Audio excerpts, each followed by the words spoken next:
नमस्कार दोस्तों, स्वागत है आप सभी लोगों का एक बार फिर से। जैसे कि हमारे सप्ताह में जो हिंदू धर्म में सभी जो दिन हैं ये अलग अलग प्रकार के देवी देवताओं को समर्पित होता है। शुक्रवार के दिन माँ लक्ष्मी को समर्पित हैं और माँ लक्ष्मी धन की देवी कही जाती हैं। माँ लक्ष्मी धन, सुख, संपत्ति, ऐशो आराम तथा धन संपदा की देवी कही जाती हैं। तो वीडियो को ध्यान से देखना। आज की इस वीडियो में मैं आप लोगों को शुक्रवार के दिन किए जाने वाले उपाय बताऊंगा। इससे पहले कुछ जानकारी बता दूं। हमारे धर्मशास्त्र कहते हैं कि माता लक्ष्मी प्रत्येक मनुष्य के द्वार में 7 बार आती हैं, लेकिन कई ग्रंथों में ऐसे लिखे कि प्रत्येक शुक्रवार को माता लक्ष्मी हर मनुष्य के द्वार में आती हैं। अगर आपने अगर अपने घर के मुख्य द्वार पर अगर मिट्टी के बना सुराही में पानी भर करके रखा है या फिर घर के मुख्य द्वार पे दीपक जला करके रखें तो ऐसे घर में माँ लक्ष्मी प्रवेश कर जाती हैं। ऐसे घर में धन की वृद्धि होती है। धर्मशास्त्र ये भी कहते हैं माता लक्ष्मी शाम 5 से 7 बजे के बीच में लेकर के जो 10-11 बजे के बीच है, इन्हीं के आसपास में माता लक्ष्मी हमारे घर में प्रवेश करती है। तो हमें इस बात का विशेष ध्यान रखना चाहिए कि हमें अपने घर के मुख्य द्वार पर कभी भी जूते चप्पल नहीं रखना चाहिए, झाड़ू नहीं रखना चाहिए।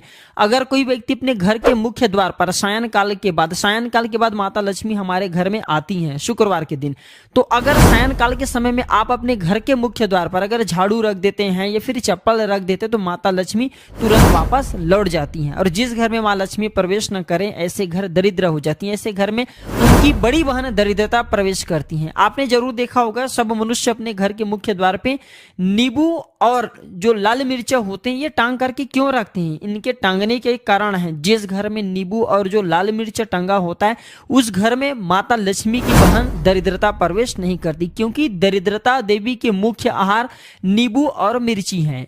इसलिए यह भी कहा जाता है कि अपने घर के फ्रिज में कभी भी एक साथ नींबू और मिर्ची नहीं रखना चाहिए। जिस घर के फ्रिज में अगर एक साथ नींबू और मिर्ची रखा जाता है वह घर कंगाल बन जाते हैं, उस घर में धन का भाव होने लगते हैं, उस घर में दरिद्रता आ जाती है। और जिस घर में दरिद्रता प्रवेश कर जाए, दरिद्रता आ जाए, उस घर में हमेशा दुख और तकलीफ आती है, क्योंकि दरिद्रता देवी के साथ में दुख और तकलीफ ये दोनों उनके सेवक के रूप में चलती हैं।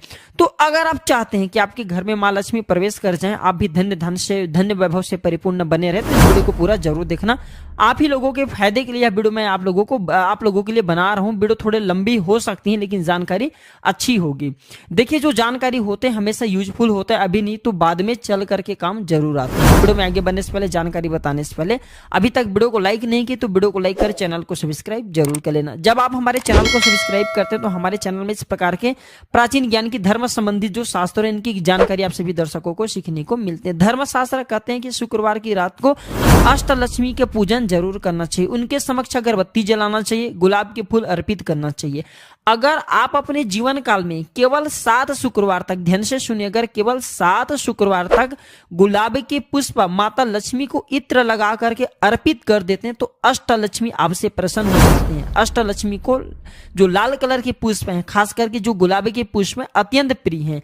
और किसी भी चाहे नॉर्मल व्यक्ति को देख लो, उनके प्रिय वस्तु अगर आप उनको देते हैं तो काफी प्रसन्न हो जाते हैं। ये तो देवी माँ है, तो आपसे प्रसन्न होंगे तो आपके जीवन में चेहरे धन संबंधी समस्या है, किसी भी प्रकार के परेशानी वह दूर हो जाते हैं। लेकिन इससे पहले एम ह्रीम श्रीम अष्टलक्ष्मी ह्रीम सिद्धे मम गृह आगच्छ आगच्छ नमः स्वाहा, इस मंत्र को जरूर पढ़ना है। ये मंत्र भी नहीं जानते तो हे माता लक्ष्मी आप मेरे घर में प्रवेश कर जाएं या फिर मैं धन संपत्ति प्राप्त करने के लिए आपको ये गुलाब के फूल चढ़ाती हूँ, ये चढ़ाता हूँ करके चढ़ा सकते हैं। फिर लक्ष्मी स्वागत करने के लिए हमारे धर्मशास्त्रों में टोने टूट के जो प्राचीन किताब है उसमें भी लिखे हुए जो 7 कलर की अलग अलग जो 7 कलर की कहा जाए गुलाबी के पुष्प आते उसमें इत्र छिड़क करके घर के मुख्य द्वार पे अलग अलग 1-2 फीट की अंतराल में अगर 7 जगह गुलाब के पुष्प सायंकाल के बाद रखते हैं तो उस घर में माँ लक्ष्मी स्वयं उस घर में प्रवेश कर जाती हैं। इनकी खुशबू से स्वयं माता लक्ष्मी खींचे चले आते हैं। शुक्रवार के दिन कुछ कार्य जिसे करने से बचना चाहिए, जैसे कि इस दिन खट्टा नहीं खाना चाहिए। अगर खट्टा खाते हैं तो आपके जीवन में परेशानी आती है किसी भी प्रकार के, क्योंकि जो शुक्रवार के दिन है माता संतोषी का होता है, इसलिए इस दिन खट्टे खाने से परहेज करना चाहिए। जो लोग माता संतोषी को मानते हैं ऐसे व्यक्ति, नहीं मानते तो खा सकते हैं, लेकिन इस दिन धर्मशास्त्र कहते हैं मीठा खाने का, अगर इस दिन मीठा खाते हैं तो आपको अच्छे लाभ मिलते, अच्छे परिणाम मिलते। मीठा खाना चाहिए। किसी भी प्रकार से शरीर में अगर गंदगी है तो ये गंदगी बिल्कुल ही मत रखना। शुक्रवार के दिन इससे आकस्मिक दुर्घटना होने का खतरा रहता है। पिशाच या निशाचरों के कर्म जो करते हैं आप उससे दूर रखें। जैसे मांस मदिरा खाते हैं, पिशाच और निशाचरों के ही कर्म कहे गए हैं। चलिए मैं आप लोगों को बताना चाहूंगा शुक्रवार के दिन क्या करना चाहिए। इस दिन आप पानी में उचित मात्रा में दही और फिटकिली अगर डाल करके स्नान करते हैं तो किसी कारणवश अगर आपके शरीर में रोग रह गए हैं, दोष रह गए, वह दूर होते हैं। रात को सोने से पहले अपने दांत में फिटकिरी का पानी से कुल्ला करके अगर आप सोते हैं तो इसे भी अच्छा जो है धनदायक प्रयोग कहे गए हैं। लक्ष्मी का आप उपासना करना चाहते हैं तो इस दिन जो है माता लक्ष्मी के लिए खीर बना करके खीर माता लक्ष्मी को चढ़ा सकते हैं, स्वयं खा सकते हैं। मोती की माला भी अति उत्तम कहे गए हैं। शुक्रवार के दिन मोती की माला पहनने से हमारे जीवन में आकस्मिक परिवर्तन होता है। कहने का मतलब है अचानक ऐसे जीवन में परिवर्तन आ जाते हैं जिसकी आप कल्पना नहीं कर सकते। यानी कि जीवन में आपको आगे बढ़ने में, आपकी प्रगति करने में, प्रोग्रेस करने में काफी मदद करते हैं। मैं कई बार बोल चुका हूं कि जो मोती की माला अगर इसे कोई व्यक्ति शुक्रवार के दिन धारण करते हैं तो मन हमेशा शांत रहते हैं। जिनके बीपी बढ़ जाते हैं ऐसे व्यक्ति को मोती की माला जरूर धारण करना चाहिए। बीपी बिल्कुल ही कंट्रोल रहते हैं, गुस्से नहीं आने देते शरीर में। देखिए जो माता लक्ष्मी के स्वभाव है, जो शुक्र की स्वभाव है, देखिए शुक्रदेव जो माता लक्ष्मी दोनों को धनदायक कहे गए हैं। तो शुक्रवार के दिन जो शुक्रवार की प्रकृति है मृदु है, एकदम मीठा है, तो इस दिन लाल चंदन हमें लगाना चाहिए। नृत्य, कला, गायन, संगीत ये सब क्षेत्र से जुड़े जो भी कार्य करना चाहते हैं इसी दिन आपको शुरुआत करना चाहिए। शुक्रवार को क्या करने से धन आता है तो ज्योतिष शास्त्र के अनुसार शुक्रवार के दिन माता लक्ष्मी को प्रसन्न करने के लिए सबसे पहले माँ लक्ष्मी की पूजा अर्चना करना चाहिए। इसके बाद लक्ष्मी सूक्ता का पाठ या श्री सूक्त का पाठ या कनक धारा स्तोत्र का पाठ कर सकते हैं। इससे धन की बारिश होती है। कहने का मतलब है कि अगर आपके जीवन से माता लक्ष्मी नाराज हो चुकी हैं, आपके घर में धन आने के सभी मार्ग बंद हो चुके हैं तो इसे अति उत्तम एवं ब्राह्मण उपाय बोले। आप में से अधिकतर ऐसे मूर्ख भी लोग हैं जो कि वीडियो को देखते हैं कि ये सब पाठ करने से, पूजा पाठ करने से कुछ नहीं होता। अरे मूर्ख, अगर आप सही तरीके से देवी देवताओं की पूजा पाठ करते हैं, जिनके प्रति आपकी आस्था है, आप बिल्कुल श्री सूक्त का पाठ करें, कनक धारा स्तोत्र का पाठ करें, लक्ष्मी माता के लिए प्रसन्न करने के लिए उनके 1000 नाम का पाठ करें। नित्य आपको करना है। प्रत्येक शुक्रवार को अगर आप श्री सूक्त का पाठ करते हैं तो हम 101% स्टाम्प पेपर में लिख के गारंटी दे सकते हैं आपकी गरीबी मिटाने से दुनिया की कोई शक्ति नहीं रोक पाएंगे। गरीबी का मतलब है कि आपके जीवन में जो चल रही पैसों की समस्या है, किसी भी प्रकार की समस्या समाप्त हो जाएंगे। मेहनत तो आपको करना पड़ेगा, लेकिन अगर आप पूजा पाठ करते हैं, इस स्तोत्र का पाठ करना शुरू कर देते हैं, एक निश्चित आपको मात्रा तैयार कर लेनी कि मैं इतना पाठ करूंगा श्री सूक्त का, जैसे कि 21 है, 11 है, 100, इस प्रकार पाठ का संकल्प लेना होता है, तभी फलकारी होता है। तो आपको करना क्या होता है, प्रत्येक शुक्रवार को श्री सूक्त का पाठ करते हैं, लक्ष्मी सूक्त का, कनक धारा स्तोत्र का पाठ करते हैं तो आपके जीवन में धन का अभाव नहीं होगा। सही तरीके से पाठ भी करना जरूरी। फिर आप में से लोग बोलने लगेंगे गुरुजी हम पाठ करते हैं फिर भी फल नहीं मिलता। वही संकल्प लेना जरूरी है। मैं इस कार्य हेतु मैं आपकी ये पाठ करने का संकल्प लेता हूँ। कार्य बोलते हुए आपको जल लेने, गुरु मंत्र पढ़ते हुए जल को भूमि में छोड़ना होता है, तब ये फलकारी होता है। चलिए मैं आप लोगों को और कुछ जानकारी बता दूं तो लक्ष्मी प्राप्त करने के लिए इस दिन माता लक्ष्मी के मंत्र का जाप कर सकते हैं। गुलाब का फूल माता को चढ़ा सकते हैं, कमल का फूल चढ़ा सकते हैं। जो घर के वरिष्ठ लोग हैं इनके सम्मान करना चाहिए।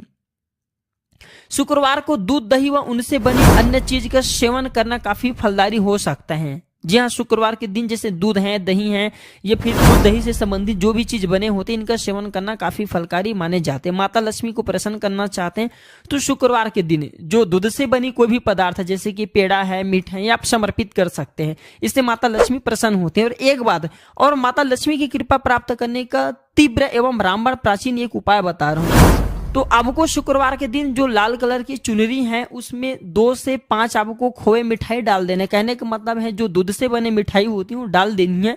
और पीपल पेड़ के नीचे में शाम के समय में, रात होने से पहले ये उपाय करना है, क्योंकि रात में इनकी बहन दरिद्रता का वास हो जाती है। तो रात होने से पहले ये उपाय करना है। तो आपको लाल चुनरी में 5 कलर की, फिर 3 प्रकार की जो मीठे होती हैं, या फिर चाहते तो दूध से बनी जो मिठाई होती है माता लक्ष्मी को आपको ये बोलते हुए चढ़ाना है कि हे माता लक्ष्मी, हमारे जीवन में जो धन का अभाव है वो अभाव को दूर करें। हम आपकी प्रसन्नता हेतु ये आपको कुछ चीज भेंट कर रहे हैं। वह जो चीज आप भेंट करें वो माता लक्ष्मी को बोल सकते हैं। इससे आपके जीवन में जैसे कि धन का अभाव हो तो धन का अभाव समाप्त हो जाते हैं।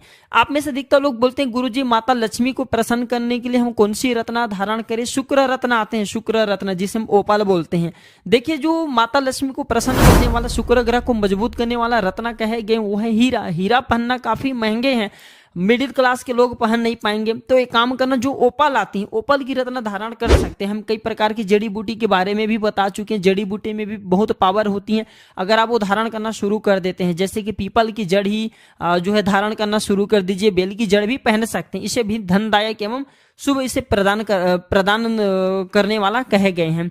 तो शुक्रवार के दिन आपको और क्या करना चाहिए, तो माता लक्ष्मी की जो श्री यंत्र है आप उन्हें दूध में स्नान करा दीजिए। दूध में स्नान कराने के बाद इनकी जो दूध का छींटे पूरे घर में मार सकते हैं, या फिर जो व्यक्ति इसे नित्य पीते हैं उनकी बुद्धि बहुत ही तीव्र हो जाते हैं। अगर जीवन में चली जो परेशानी, आकस्मिक जैसे दुर्घटनाएं बहुत से लोगों को हो जाते हैं, ऐसे व्यक्ति बचना चाहते हैं तो श्री यंत्र को आपको दूध से नहला देना है। आप चाहते हैं तो गंगा जल से भी स्नान करा सकते हैं, दूध नहीं पाते तो सादे पानी से भी स्नान करा सकते हैं, और इस पानी का छींटा आप अपने वाहन में मार सकते हैं। बहुत से लोगों के दुर्घटना हो जाती है, कई लोगों के तो एक अंग भी काम करना बंद कर देते हैं। तो अगर आप दुर्घटना से हमेशा बचे रहना चाहते हैं, प्रत्येक शुक्रवार को इनके पानी का छींटा मार देना है। इससे यह बेनिफिट होगा, सदैव आप दुर्घटना से बचे रहेंगे। आपके घर में आपके जो वाहन उसमें लक्ष्मी का वास होगा, आपके घर में धन्य धन की भी वृद्धि। आप में से अधिकतर लोग ये भी पूछते हैं घर में लक्ष्मी क्यों नहीं आती। जिन घरों में लोग महिलाओं का अपमान करते हैं ऐसे घर में कभी भी लक्ष्मी नहीं आती। दूसरा, जिस घर में खंडित मूर्ति की पूजा होती है, अधिकतर लोग जो खंडित मूर्ति को लोभवश पूजा करना शुरू कर देते, वो नकारात्मकता का प्रतीक माने गए हैं। जिस घर में खंडित मूर्ति का पूजा होता है उस घर में कभी भी लक्ष्मी नहीं आती। और तीसरा बात नोट करके रखें, कभी भी शनि देव का मूर्ति घर में मत रखना। शनि की मूर्ति घर में रख करके पूजन करना शुरू करते हैं तो ऐसे घर में लक्ष्मी नहीं आती। शनि से माता लक्ष्मी हमेशा नाराज रहती हैं, चिढ़ती हैं। और एक बात बताना चाहूंगा, जो व्यक्ति भैरव बाबा की भी मूर्ति घर में अपने रखते हैं तो ऐसे घर में भी माता लक्ष्मी प्रवेश नहीं करती। जिस घर के मुख्य द्वार पर जूते हो, चप्पल हो, या फिर गंदगी वातावरण बने हो, जैसे कि कूड़े हैं, करकट है, गंदगी वातावरण है, ऐसे जगहों में भी माता लक्ष्मी ऐसे घर में प्रवेश नहीं करती। घर में अगर आपकी परेशानी चल रही है, आप इसे दूर करना चाहते हैं तो एक काम करना, आप में से अधिकतर लोग कमेंट करते हैं गुरुजी हम क्या करें, तो आपको एक लोटे गंगा जल लेना है और गंगा जल को 24 बार गायत्री मंत्र बोलते हुए आपको फूंक मार देना है और इस पानी को पूरे घर में छिड़कना है। तो घर में चली जो परेशानी है, घर के वातावरण अशुद्ध हो गए वह दूर हो जाते हैं। आप में से अधिकतर लोग फिर पूछते हैं गुरुजी लक्ष्मी माता को कैसे मनाएं। मैं पिछले वाले वीडियो में बता चुका हूँ, लक्ष्मी माता जो है बहुत ही सरल स्वभाव के हैं। या तो छोटी सी बात से गुस्से हो जाते हैं और थोड़ी सी पूजा पाठ से प्रसन्न हो जाते हैं। इसे मनाना भी बहुत ही आसान है और माता लक्ष्मी भी जल्दी रूठती है, इन्हें मनाना भी जरूरी है। देखिए, हमारे घर में मेहमान आते हैं, अगर हम मेहमान के प्रतिदिन अच्छे मान सम्मान करते हैं तब तक वो हमारे घर में रहते हैं। मेहमान आपके घर में आ जाए, 2 दिन मान सम्मान करेंगे, 2 दिन रहेंगे, तीसरे दिन अगर आप उनका मान सम्मान करना बंद कर देते हैं, बिल्कुल ही घर का त्याग करके चले जाते हैं। ठीक इसी प्रकार माता लक्ष्मी का स्वभाव है, जब तक माता लक्ष्मी का मान सम्मान करेंगे तब तक वो घर में रहते हैं और जैसे ही मान सम्मान करना बंद कर देते हैं तो ये उस घर का परित्याग कर देती हैं। तो माता लक्ष्मी की प्रसन्नता, उनकी कृपा प्राप्त करने के लिए आप चाहते हैं कि माता रानी की प्रसन्नता आपके घर पर हमेशा बनी रहे, वो खुश रहें, तो जो सुराही होता है, मिट्टी का बना हुआ जो सुराही होता है, ये घर की उत्तर दिशा की तरफ इसमें जल भर करके जरूर रखें। इससे माता लक्ष्मी का आदर होता है, माता लक्ष्मी प्रसन्न होती है। माता लक्ष्मी की कृपा प्राप्त करने के लिए एक तांबे के लोटे में उसमें जल भर करके एक सफेद कलर के पुष्प डाल करके घर के मुख्य द्वार में जरूर रखा करें। डेली के नहीं कर पाते तो शुक्रवार के दिन ये उपाय जरूर किया करें, इससे माता लक्ष्मी प्रसन्न होती है। घर में आप जो है बांसुरी रख सकते हैं, घर में आप जो है शंख रख सकते हैं, पिरामिड रख सकते हैं, एक अक्षी नारियल रख सकते हैं, या फिर आप जो है घर में जो कौड़ी है 5 कौड़ी लाल कलर की कपड़े में बांध करके उत्तर दिशा में फिर पूजन स्थान में रखें। इससे माता लक्ष्मी आपके घर का कभी भी प्रत्याग नहीं करता, माता लक्ष्मी आपसे प्रसन्न रहती है। वीडियो में आगे बढ़ने से पहले और भी जानकारी बताने से पहले कमेंट बॉक्स में अभी तक जय माता लक्ष्मी नहीं लिखे तो लिख दीजिए और वीडियो को लाइक कर चैनल को सब्सक्राइब जरूर करना। और ये वीडियो में अभी हमें बताइए जानकारी आपको कैसे लग रही है।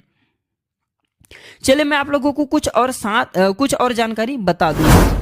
तो ये भी कहा जाता है जो व्यक्ति अगर माता लक्ष्मी के शावर मंत्र का जाप करते हैं, जैसे कि मैं आप लोगों को पिछले वाले वीडियो में शावर मंत्र के बारे में बता दिया हूं, आप जो सर्च करके देख सकते हैं। तो लक्ष्मी शावर मंत्र आप जो है सर्च करके भी गूगल में देख सकते हैं, आपको मिल जाएंगे। शावर मंत्र बहुत ही फलकारी कहे गए हैं। तो लक्ष्मी शावर मंत्र जितना ज्यादा आप जाप करते हैं उतना ज्यादा माता लक्ष्मी आपसे प्रसन्न होती है, आपके जीवन में चली परेशानी है, जो जीवन में चली दुख है, तकलीफ, उसे दूर करते हैं। अगर आप कुछ भी उपाय नहीं करना चाहते, बस एक ही उपाय से माता लक्ष्मी को प्रसन्न करना चाहते हैं, नित्य एक नियम बना लीजिए, प्रत्येक शुक्रवार को शाम के समय में घी का दीपक उत्तर दिशा की तरफ मुख करके आपको पीपल वृक्ष के नीचे में जलाना है। जी हाँ, बस इतना आप जो है करना शुरू कर दीजिए। अगर आपके भाग्य साथ नहीं दे रहे, किस्मत साथ नहीं दे रहे हैं, आप जीवन में हताश हो चुके हैं, कभी कभी ऐसे लोग होते हैं ना जो कि आत्महत्या करने को भी सोच लेते हैं, परेशान हो जाते हैं, जीवन में कोई मार्ग नहीं सोचते। देखिए मानव शरीर एक बार मिलते, इसलिए गोस्वामी तुलसीदास जी ने भी कई बार गोस्वामी तुलसीदास जी ने भी बोल चुके हैं। और कई बार जो धार्मिक मनुष्य रहते हैं, जैसे कि उच्च कोटि की जो संत महात्मा लोग रहते हैं, ये भी मानव शरीर के बारे में बता चुके हैं। तो आपको करना क्या है, आपको कभी भी इस प्रकार के गलत कदम नहीं उठाना। धन संबंधी समस्या से जूझ रहे हैं, जीवन में कोई परेशानी बहुत बड़ा आ गया है, कुछ समझ में नहीं आ रहे हैं, तो पीपल वृक्ष में एक अदृश्य शक्ति होती है, उसी से मैं आप लोगों को सारे मनोकामना पूर्ण करने का उपाय बता रहा हूं। तो पीपल में रहने वाले अदृश्य शक्ति को शुक्रवार के दिन आपको एक पाव बतासा 5 शुक्रवार को लगातार, ध्यान से यह उपाय नोट करके रखना, लगातार 5 शुक्रवार को एक पाव बतासा आपको चढ़ाना है। बतासे वैसे बहुत ही सस्ते में मिल जाते हैं, कोई महंगी नहीं होती।